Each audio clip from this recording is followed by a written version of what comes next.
नमस्कार, प्रखर राजपूत को देख रहे हैं आप और इजराइल, फिलिस्तीन, लेबनान समेत पूरी दुनिया की खबरों के साथ एक बार फिर से आपके सामने हाजिर होऊंगा। वीडियो की क्वालिटी थोड़ा सा आप इग्नोर कीजिएगा और बाकी जो खबरें हैं आप उस पर फोकस कीजिएगा, क्योंकि आज इस वीडियो में हम आपको बताएंगे कि कैसे 50 फाइटर जेट की मदद से इजराइल ने बड़ी एयर स्ट्राइक करने की कोशिश की ईरान के ऊपर, और पलटवार में ईरान ने कितना नुकसान पहुंचाया इजराइल को, और साथ ही इस समय सीज फायर की क्या स्थिति है वो भी आपको पता चलेगा। और सबसे अहम खबर, फिलिस्तीन में क्या कुछ हो रहा वो भी हम आपको डिटेल में बताएंगे। इस वजह से आपसे रिक्वेस्ट है वीडियो को लास्ट तक जरूर देखिएगा, क्योंकि जो खबरें हैं बहुत ज़्यादा अहम है, बहुत ज़्यादा इंपॉर्टेंट है। सबसे अहम और सबसे बड़ी खबर निकल के सामने आ रही है इजराइल के अंदर से कि इजराइल ने अपने 2 लाख सैनिकों को, जो रिजर्व सैनिक थे, जो आईडीएफ में अभी काम कर रहे हैं उनकी बात आप हटा दीजिए, जो रिजर्व सैनिक थे ऐसे सैनिकों को देश छोड़ के जाने से मना कर दिया। बाकायदा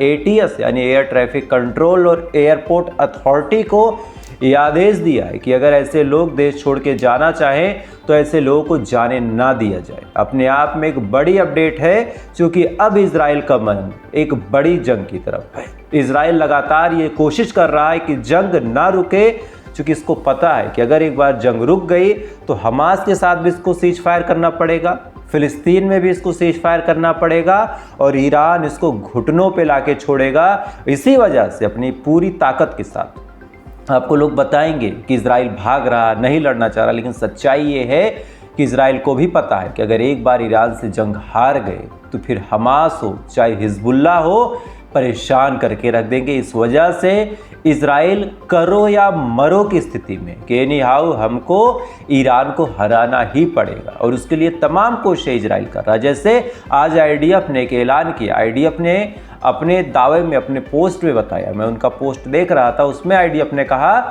कि सरफेस टू सरफेस मिसाइलों को लॉन्च करने वाले लॉन्चर पैड को तबाह करने के लिए, यानी सरफेस टू सरफेस, जमीन से जमीन, यानी ईरान से वो मिसाइल चले इजराइल के तेल अवीव में आके गिर जाए, ऐसी मिसाइलों को जिस लॉन्चर से लॉन्च किया जाता था उसको डिस्ट्रॉय करने के लिए 50 के करीब फाइटर जेट, बाकी MQ-9 जो ड्रोन था, इन तमाम चीज़ों को इजराइल ने भेजा, और 120 के करीब जो लॉन्चर पैड थे उनको बर्बाद कर दिया। और ये बात ईरान भी एक्सेप्ट कर रहा है। ऐसा नहीं कि ईरान कह रहा है कि नहीं, इजराइल झूठ बोल रहा है, ईरान भी मान रहा है कि ऐसी टेक्नोलॉजी के साथ हमला हुआ है कि ईरान को ठीक ठाक नुकसान हुआ है। हालांकि ईरान ने भी पलटवार किया। ईरान ने सबसे पहले MQ-9 जो ड्रोन था उसको गिरा दिया। इसके बाद ईरान ने जो वहाँ पे मिसाइल्स रखी थी उसको फिर से लॉन्च किया और बताया कि भाई हमारे पास 120 ही लॉन्चर पैड नहीं है, और भी हैं। वीडियो बाकायदा लॉन्च हुआ, आप वीडियो भी देख सकते हैं, बगल में चल रहा होगा, प्रयास करूँगा फ्रंट पे भी आप देख ले।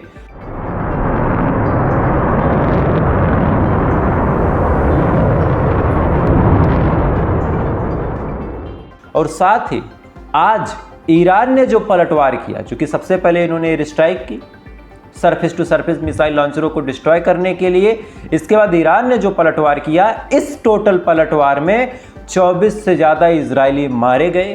कई सारे रिजर्व सैनिक जो देश छोड़ के भागना चाह रहे थे उनको रोका गया। इजराइल की सरकार ने ऑफिशियली अनाउंस किया कि किसी को नहीं जाने देना है, और तमाम बवाल बचा। अब की क्या सूरत हाल है वो आप जान लीजिए। अभी जो इनिशियल रिपोर्ट निकल के सामने आ रही है कि आयतुल्ला खामनेई साहब को कत्ल करने का प्रोग्राम इजराइल बना रहा था, और इस पूरे प्रोग्राम पे पानी फेरने का काम डोनाल्ड ट्रंप ने किया। डोनाल्ड ट्रंप ने कहा कि अगर ऐसा कुछ प्लान इजराइल करता है तो इजराइल के लिए मुसीबतें बढ़ जाएगी। ट्रंप ने अपने ऑफिशियली ऐलान में कहा कि मारने का प्लान इजराइल कर रहा था। नेतन्याहू की सरकार आयतुल्ला खामनेई को गिराना चाह रही थी, शहीद करना चाह रही थी, लेकिन चूंकि इससे तनाव, टेंशन बहुत ज़्यादा बढ़ जाएगी, यही वजह है कि डोनाल्ड ट्रंप खुद बीच में दखलंदाजी करता है, खुद रोकने की कोशिश करता है, और इजराइल की इतनी हिम्मत या फिर इतनी हैसियत नहीं कि ट्रंप कुछ कह दे और इजराइल न माने। और भी कुछ अपडेट है। अगली अपडेट निकल के सामने आ रही पाकिस्तान से, और पाकिस्तान पूरी दुनिया में जो गाली खाता है, जो बदनाम है, इस बदनामी और इस गाली खाने के पीछे सबसे बड़ी वजह है कि ये देश किसी का भी सगा नहीं। ये ना इस्लाम का सगा है, ना अपने लोगों का सगा है, ये ना अपने देश का सगा, ये ना अमेरिका का सगा, ये किसी का भी सगा नहीं है। तेहरान की तरफ से एक स्टेटमेंट जारी किया गया था। इस स्टेटमेंट को आपने सुना होगा कि पाकिस्तान ने हमसे फ़ोन कॉल पे बातचीत की और हमें आश्वासन दिया, हमें ये कहा कि अगर कोई दिक्कत होगी, अगर इजराइल ने आपके खिलाफ कोई न्यूक्लियर एक्शन लेने की कोशिश की तो हम यानी पाकिस्तान आपके साथ आ जाएंगे और आने के बाद इजराइल के ऊपर न्यूक्लियर अटैक करेंगे। ईरान से बातचीत हुई, ईरान ने ये बात ओपनली बोल दी। अब दिक्कत की बात यह है कि जैसे ईरान ने ये बात बोली, मामला वायरल हुआ, पाकिस्तान फौरन खुद से प्रेस कॉन्फ्रेंस करता है, खुद से। आप सोचिए, दोगलापंथी देखिए कि खुद से प्रेस कॉन्फ्रेंस कंडक्ट करके इनका कहना है कि नहीं भाई, हमने ऐसी कोई बात नहीं बोली, हमने ऐसा कोई स्टेटमेंट नहीं दिया, हमने कुछ कहा ही नहीं। आप पाकिस्तान की हैसियत और हिम्मत और जज्बा देखिए, ये बात करते हैं कि इजराइल को हम देश नहीं मानते, ये कहते हैं कि हम इजराइल को जड़ से ख़त्म कर देंगे, ये कहते हैं कि सबसे ज़्यादा इस्लाम को मानने वाले लोग अगर कहीं हैं तो पाकिस्तान की आवाम में, पाकिस्तान सबसे ज़्यादा इस्लाम को लेके चलने वाला है। अरे कम से कम तुम इस्लाम के सगे हो जाते, तुम कह देते कि हाँ हमने कहा है। लेकिन इनके अंदर दम नहीं है, इनके अंदर वो गूदा ही नहीं है कि ये खुल के कह सके। पाकिस्तान और तुर्की एक ही थैली के चट्टे बट्टे हैं। आज आप रिपोर्ट सुनिए कि तुर्की से इस समय ईरान की ठीक ठाक फ़ोन पे बातचीत चल रही, लेकिन तुर्की ने कहीं भी किसी भी तरीके की मदद, किसी भी तरीके की सहायता, किसी भी तरीके का हथियार या ड्रोन देने की बात अभी तक, इतनी वर्स्ट कंडीशन है, लगातार जंग जारी है। सीज फायर को लेके बात की गई, ईरान ने सीधा मना कर दिया, कहा सीज फायर नहीं होगा। ऐसी कंडीशन में भी तुर्की ने एक बार भी नहीं कहा कि चलो हम कुछ ड्रोन तुमको दे देंगे, हम कुछ तुमको दे देंगे। किसी देश ने कुछ नहीं कहा और बाद में ये सबसे ज़्यादा रोना रोते हैं कि अरे इस्लाम खतरे में आ गया।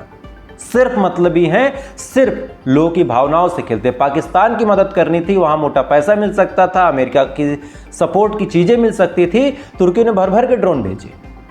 अब क्या है कि अब इधर जब यहाँ पे फ्री में देना पड़ेगा या फिर कुछ खास फायदा नहीं होगा, अमेरिका नाराज हो जाएगा, तो ऐसे सूरत हाल में तुर्की और पाकिस्तान दोनों के मुंह ऐसे बंद, और यही सच्चाई है इनकी। वहीं फ़िलिस्तीन से भी कुछ अपडेट ले लेते हैं। फ़िलिस्तीन की भी जो सूरत हाल है वो आपको भूलनी नहीं चाहिए। फ़िलिस्तीन में खाना बांटने वाले लोगों को यानी एड सीकर को मारने का काम, कत्ल करने का काम IDF यानी इजरायली डिफेंस फोर्स ने किया। लगभग अभी तक जो रिपोर्ट निकल के सामने आई कि 24 से 27 एड सीकरों को मारने का काम इस समय जो IDF वो कर चुकी है। और ये आंकड़ा कोई ऐसा नहीं 3-4 दिन का, ये आंकड़ा केवल और केवल 12-14 घंटों का है।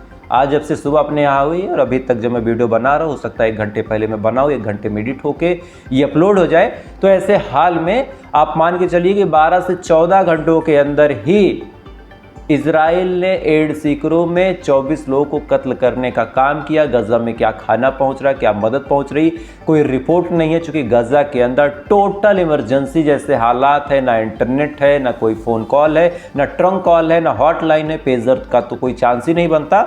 और ये गजा के अभी के सूरत हाल है। गजा को लगातार टॉर्चर करने का काम इजराइल कर रहा है, लगातार वहाँ के लोगों को मारने का काम कर रहा है, और लोगों का फोकस इधर ईरान पे शिफ्ट है। और यही वजह है कि गजा में जो चाह रहा, जैसे चाह रहा, उसी हिसाब की चीज़ें इजराइल कर रहा। और यही सच्चाई है, लगातार ईरान के ऊपर अटैक कर रहा, लगातार गजा पे अटैक कर रहा, चूँकि इसको पता है एक बार हम झुक गए, एक बार हम हार गए, फिर पूरी ज़िंदगी हम मुंह नहीं उठा पाएंगे। और यही वजह है कि ईरान भी जंगबंदी की बात नहीं कर रहा। ईरान कह रहा है कि अब तुमको हम ख़त्म करेंगे, क्योंकि तुम बचे रहोगे तो गजा के लोग मुसीबत में रहेंगे। और यही सच्चाई है। खैर, आज तकलीफ़ है, दुख है, कोई नहीं है ईरान के साथ, एक देश नहीं है। पाकिस्तान, तुर्की, जॉर्डन तो दुश्मनी पे आ गया, सऊदी अरब, इंडोनेशिया, हमास भी कुछ नहीं बोल रहा, हुतीज़ ने सपोर्ट किया लेकिन हिजबुल्लाह खामोश है। जितने भी प्रॉक्सी, आज टाइम्स ऑफ इजराइल और जेरूसलम पोस्ट में ये खबरें छप रही कि इजराइल के खिलाफ ईरान ने इतना कुछ किया, प्रॉक्सीज़ को इतने पैसे दिए, आखिर इनकी प्रॉक्सी कहाँ है? और ये सच्चाई है, ये सवाल बार बार उठेगा। खैर, तो आज की मेजर अपडेट थी। इन अपडेट्स के बारे में आपकी क्या राय है कमेंट कीजिएगा, और ऐसे अपडेट के लिए अगर आप चाहें तो फॉलो कर सकते हैं। तब तक आप अच्छे रहिए, खुश रहिए, ऊपर वाला हिफाजत करें।